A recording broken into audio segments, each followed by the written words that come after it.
Bien-aimés, les sorciers ne sont pas tout puissants. Ils ont beaucoup de points faibles, même si certains ont causé d'énormes dégâts dans ta famille. Tu dois connaître leurs points faibles pour faire des prières stratégiques afin de détruire leurs œuvres dans ta vie et dans ta famille. Bienvenue sur la chaîne Rock of Salvation, la chaîne qui vous apprend à prier efficacement contre les maladies, à faire des prières stratégiques de combat spirituel et à expérimenter une vie chrétienne victorieuse en Jésus-Christ. Voyons les 17 points faibles des sorciers que les chrétiens doivent exploiter dans leur prière de combat spirituel contre les œuvres de la sorcellerie. 1. Les sorciers sont faibles face aux chrétiens nés de nouveau. Il y a un mur autour de toi. Ils ont une limite fixée par Dieu qu'ils ne peuvent pas franchir, comme dans le cas de Job. Satan ne pouvait pas éliminer Job parce que Dieu ne lui a pas permis. Beaucoup de gens ont frôlé la mort plusieurs fois. Dieu ne l'a pas permis. Voilà pourquoi les sorciers ont beau te combattre, mais ils ne peuvent t'éliminer physiquement. Même si les sorciers ont pu te rendre malade, ne t'inquiète pas, ma soeur, mon frère. Dieu te restaure maintenant au nom de Jésus. Il y a des anges protecteurs qui accompagnent les chrétiens. Le Seigneur dit dans sa parole, au psaume 91, versets 11 à 12, « Le Seigneur donnera l'ordre à ses anges de te protéger partout où tu iras. Ils te porteront dans leurs bras pour que tes pieds ne heurtent pas les pierres. » Quand les sorciers rencontrent un vrai chrétien, ils sont tétanisés par la peur parce qu'ils se rendent compte combien ils sont faibles devant la puissance de Dieu. Le Seigneur Jésus-Christ t'a donné le pouvoir d'écraser le serpent et les scorpions et toute la puissance de l'ennemi, c'est-à-dire les sorciers, les occultistes et les puissances démoniaques. Dans Luc 10, verset 19. Dans 1 Jean 4, verset 4, il est écrit « Vous, mes chers enfants, vous appartenez à Dieu et vous avez la victoire sur ces esprits-là. Car celui qui vit en vous et qui agit au milieu de vous est plus puissant que le prince de ce monde qui les inspire. » Voilà pourquoi les sorciers doivent avoir peur de toi quand ils se rendent compte que tu es un enfant de Dieu. Parce que tu dégages une puissance de Dieu et Satan a peur de ces chrétiens-là. Tu dégages donc une puissance supérieure à celle de sorcier. N'aie pas peur, c'est toi qui as le dessus sur la sorcellerie. 2.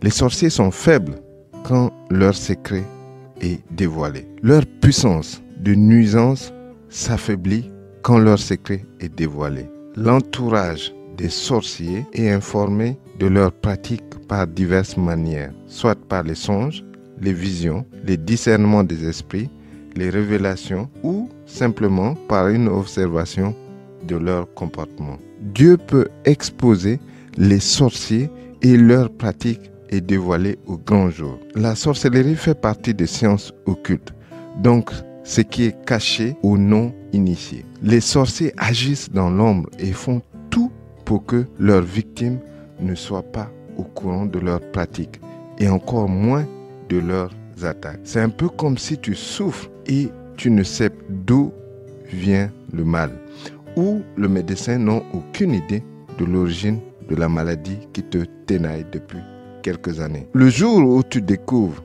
de quoi il s'agit et qu'il y a un traitement pour la dite maladie, tu es certainement soulagé et guéri à 50%. De même, quand tu sais que tes problèmes ne sont pas simples et qu'il y a quelqu'un derrière tes ennuis, malgré les efforts que tu fournis pour t'en sortir, tu es déjà soulagé en partie. Je ne parle pas des problèmes que tu as créés toi-même. Tu peux vivre des années avec un sorcier ou une sorcière et tu n'es pas au courant. Certains peuvent même crier Alléluia plus fort que tout le monde dans les églises, mais ils sont à fond dans leur pratique de la sorcellerie consciente. Le jour où tu découvres ce secret, les sorciers perdent leur puissance parce que tu sais maintenant à qui tu as affaire.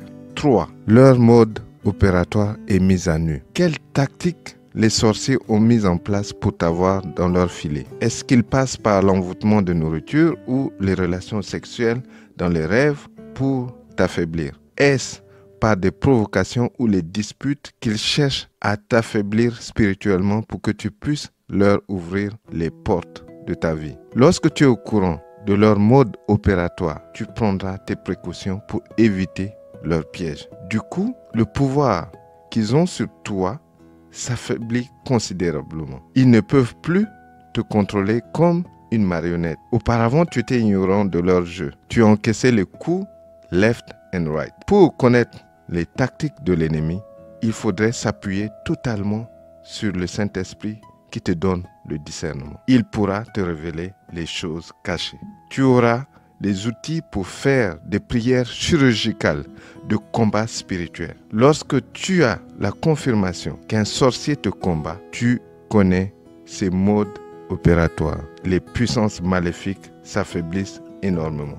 4. Affaiblis après la destruction de leurs autels. Les sorciers deviennent faibles lorsque leurs autels sont détruits. L'autel, c'est leur point névralgique. C'est par leurs autels maléfiques qu'ils rentrent en contact avec le monde des ténèbres. C'est par les autels qu'ils reçoivent les informations comment te combattre, te détruire ou que faire pour t'éliminer. Lorsque l'autel est détruit spirituellement, les sorciers sont plus ou moins paralysés. Tu seras à mesure de bloquer beaucoup d'activités des sorciers si tu paralyses leurs autels. En pleine guerre, il faut étudier les points forts de l'ennemi, ses bases militaires, ses aéroports, ses dépôts de munitions, etc. Les sorciers lancent des attaques contre toi depuis leurs autels maléfiques où ils invoquent les démons, les esprits méchants d'un commun accord avec les autres sorciers, membres de leur confrérie, pour les envoyer te détruire. Psaume 59, versets 15 à 16. Le soir, ils reviennent en grondant comme des chiens, rôdant autour de la ville. Ça et là, ils errent en quête de proie. S'ils ne sont pas rassasiés, ils y passeront la nuit. Leurs autels peuvent être localisés dans n'importe quel coin de la maison. Ça peut être une chambre dédiée aux incantations où personne d'autre ne peut y entrer en dehors du sorcier lui-même. Les toilettes sont également des lieux privilégiés pour abriter les autels de la sorcellerie. Les salons, les chambres à coucher, les garde-robes, la cour arrière sont facilement transformés par les sorciers en hôtels. Les lieux d'incantation et de rencontre avec les esprits. 5. Les sorciers sont faibles devant la louange et l'adoration. La louange et l'adoration éloignent les sorciers parce que la présence de Dieu est un feu dévorant en ce moment. Certaines personnes doivent échanger leurs plaintes et murmures contre les œuvres de la sorcellerie avec la louange et l'adoration. Dieu manifeste sa présence dans le moment d'adoration et de louange. Il y a un feu qui se dégage lorsqu'on loue le Seigneur de tout son cœur. Beaucoup de sorciers ne supportent pas les moments de louange dans certaines églises. Le feu est très fort. Ils sont obligés de sortir pour revenir plus tard. Psaume 22, versets 2 à 3. Mon Dieu, je crie le jour et tu ne réponds pas. La nuit et je n'ai point de repos. Pourtant, tu es le Saint, tu sièges au milieu des louanges d'Israël. David, dans la Bible, jouait de la musique pour le roi Saul quand il était tourmenté par les mauvais esprits. Et lorsque David jouait, les mauvais esprits quittaient le roi Saul. La louange a une puissance contre les œuvres de la sorcellerie. 6. Paralysé par la puissance du nom et du sang de Jésus. Les sorciers sont paralysés lorsqu'on utilise le nom de Jésus et le sang de Jésus contre leurs œuvres. Parce que la parole de Dieu dit, tout genou fléchit devant le nom de Jésus, y compris le genou des sorciers. Vous vous rappelez l'histoire du fou de Gadara. Les démons se sont exprimés à travers cet homme. Et voici ce qui est écrit. Luc 8, verset 29. Et voici, ils s'écrièrent, qu'y a-t-il entre nous et toi, Fils de Dieu? Es-tu venu ici pour nous tourmenter avant le temps? La plupart des enfants de Dieu, nés de nouveau, doivent apprendre à utiliser les armes spirituelles. Les sorciers ont peur des chrétiens qui savent utiliser les armes spirituelles en général et surtout le nom et le sang de Jésus-Christ. 7. Les sorciers sont envahis par la peur.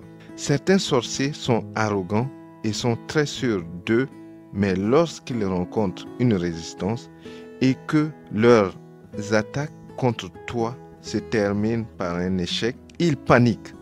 Ils prennent peur. Quelquefois, ils passent au plan B, C, D, E, qui ne marcheront pas non plus, parce que Dieu t'a accordé sa grâce. Il te protège comme un bon père protégerait son enfant. Les sorciers ont très peur pour leur propre vie et du fait que le secret va bientôt exploser au grand jour. Cette idée les tourmente tout le temps. Quand ils vont en mission et qu'ils échouent parce que leur cible est un chrétien né de nouveau, les sorciers ont très chaud. Ils vont payer les conséquences de leur échec. Quelquefois, ils payent au prix de leur propre vie. Il n'y a pas de pitié dans le monde de ténèbres.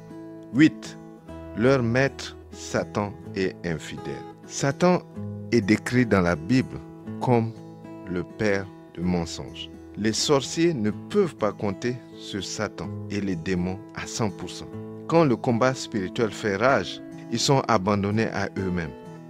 S'ils réussissent à s'en tirer avec beaucoup de dégâts dans leur camp, ils encourent des punitions de la part de leur maître Satan qui les a envoyés en mission. Ils sont utilisés par Satan qui les presse comme du citron et les jettera à la poubelle en les torturant, puis il finit par les tuer. La plupart des sorciers, des agents de Satan finissent toujours mal. Satan ne sait pas être reconnaissant malgré les sacrifices qu'ils ont endurés à son service.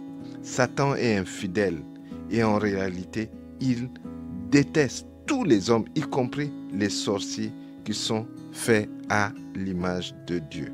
Si tu es sorcier ou sorcière, laisse tomber ces pratiques, répands-toi et cherche ta délivrance parce que Satan va t'avoir tôt ou tard. 9. Les sorciers sont faibles parce qu'ils sont séparés de Dieu. Ils ont beau faire semblant d'être heureux. Les sorciers sont creux à l'intérieur d'eux-mêmes. C'est pour cette raison qu'ils sont malheureux, méchants, misérables sur tous les plans, malgré leur pouvoir énorme de nuisance. Le fait d'être séparés de Dieu, ils ne savent pas aimer les autres et partager la joie avec eux, sauf dans leur monde de sorcellerie. Les sorciers sont séparés de Dieu et ils seront séparés pour l'éternité de la source de la vie. Apocalypse 21, verset 8. Mais voici ceux qui iront dans le lac plein de feu et de poussière brûlante. Les lâches, ceux qui n'ont pas été fidèles, ceux qui commettent des actions horribles, les assassins, les gens immoraux, les sorciers, ceux qui adorent les faux dieux, tous les menteurs. Pour ces gens-là, c'est la deuxième mort. Marche selon l'esprit et n'accomplis pas les œuvres de la chair. 10. Les sorciers ont un regard rempli de honte. Beaucoup de sorciers ne peuvent pas te regarder en face parce qu'ils sont éblouis par la lumière de Dieu que tu dégages. Certains détournent souvent leur regard quand ils te parlent. Ils ne peuvent pas te regarder en face. Ils sont animés d'esprits méchants. Donc, ils peuvent te faire du mal, voire te tuer sans avoir de remords. Mais certains d'entre eux qui ne sont pas devenus à 100% des démons ont de temps en temps de regrets et constamment honte d'eux-mêmes. Voilà pourquoi ils ne supportent pas ton regard quand tu vis dans la sanctification. 11. Ils sont possédés. Ils n'ont plus leur propre volonté. Ils sont conduits par la volonté de Satan. Les démons qui sont en eux ont pris contrôle totalement de leur volonté. Certains n'ont plus le côté humain. Ils existent sous forme animale dans le spirituel, sous forme de chat, serpent, lézard, loup, lion, phacochère, sanglier, crocodile, scorpion, corbeau, épervier, pieuvre ou sous forme de sirène. Ils sont possédés par ces esprits qui alourdissent leur corps parce qu'ils véhiculent tous ces esprits en eux. Et ces esprits les rendent malades physiquement. Donc beaucoup de sorciers ont des problèmes de maladie. 12. Les sorciers ont peur des représailles de Satan et des autres membres de la confrérie. Il y a deux fois, le sorcier a peur pour sa vie parce qu'il n'arrive pas à honorer sa promesse.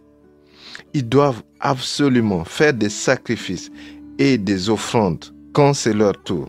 Et quand ils ont du mal à exécuter ce plan, ils sont eux-mêmes en danger. Voici ce qui est écrit dans Psaume 31, versets 5 à 6. Du piège que l'homme a tendu, tu me feras sortir. Puisque tu es ma forteresse, je remets mon esprit entre tes mains. Tu m'as libéré, Éternel, toi, le Dieu véritable. 13. Ils ont une santé fragile. Les sorciers ont une santé fragile à cause des démons qui réclament du sang, leur bénédiction. Certains sorciers opèrent avec des esprits qui réclament du sang humain. S'ils n'ont de sang d'autres personnes, ils sont obligés de donner leur propre sang. Certains ont sacrifié leur fécondité. D'autres sont paralysés parce que les démons leur réclament des sacrifices à tout moment. 14. Ta joie est leur talon d'Achille. Les sorciers se nourrissent de ton malheur, de tes souffrances. Quand tu es malheureux, ils sont contents. Ils ont l'impression de vivre le bonheur. J'avais un collègue sorcier qui allait littéralement à la chasse de mauvaises nouvelles une fois arrivé au travail. Il sillonnait les couloirs à la recherche de bad news. Quand il revenait joyeux à son poste de travail, c'est qu'il a trouvé une personne qui a eu un cas de malheur. Les mauvaises nouvelles qu'il aimait avoir, c'est les cas d'accidents, des maladies graves, des fausses couches, les décès d'un être cher, les bagarres, les séparations, les divorces, ou quelqu'un a eu une mauvaise appréciation de son boss. Et on l'a surnommé FBI. Il était même content qu'on puisse l'appeler FBI. Je suis sûr que tu as eu ou tu as actuellement un collègue qui se comporte de cette manière, ou un membre de famille, ou un soi-disant frère ou sœur en Christ qui se nourrit de ton malheur. Dis-nous dans la boîte de commentaires quelle est ton expérience avec les sorciers qui se nourrissent de ton malheur. La joie, malgré les circonstances que tu traverses, est une arme très puissante face aux sorciers. La joie fait partie du fruit de l'esprit. Et dans la parole de Dieu, il est écrit dans 1 Thessaloniciens 5, versets 16 à 17. Soyez toujours joyeux, priez sans cesse. 15. Les sorciers sont au service des démons. Les sorciers sont au service des démons, mais ils ne le savent pas. Beaucoup de sorciers travaillent avec des centaines, voire des milliers de démons. Ils pensent que c'est eux qui commandent les démons. Mais en réalité, ce sont les sorciers qui sont au service de ces démons. Ils sont tenus de respecter les exigences fixées par les démons. Certains sorciers doivent malheureusement coucher avec leurs propres enfants, avec leurs parents, avec des folles pour satisfaire les désirs de ces démons. 16. Les sorciers sont affaiblis par les éléments de la nature qu'ils utilisent. En fait, les sorciers utilisent les éléments de la nature pour combattre les autres. Mais lorsque ces éléments sont utilisés contre eux, ils deviennent faibles parce qu'ils obéissent à la même loi spirituelle. Donc, quand les chrétiens prient contre la sorcellerie et qui font un retour à l'envoyeur, ça affaiblit les sorciers qui utilisent l'eau, qui utilisent le vent, qui utilisent la terre, le piment, etc. pour attaquer ces chrétiens. Ces éléments peuvent également travailler contre eux et les détruire. Lorsque tu portes les armes spirituelles et tu connais les techniques de combat spirituel, tu deviens systématiquement un danger pour le camp de l'ennemi. Enfin, 17, les sorciers sont affaiblis à cause de leur jalousie. Les sorciers sont très jaloux.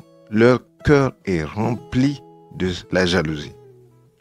Cette jalousie les pousse à chercher, à attaquer tout le monde autour d'eux. Voilà pourquoi tes collègues sorciers t'attaquent parce qu'ils ne veulent pas te voir avancer.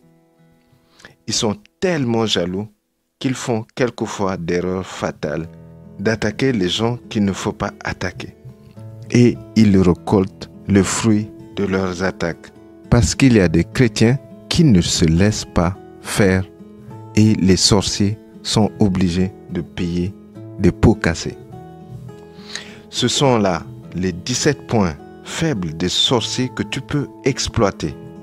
Tu peux faire des prières pour frapper ton ennemi là où il est assez vulnérable. Sois béni au nom de Jésus. Amen.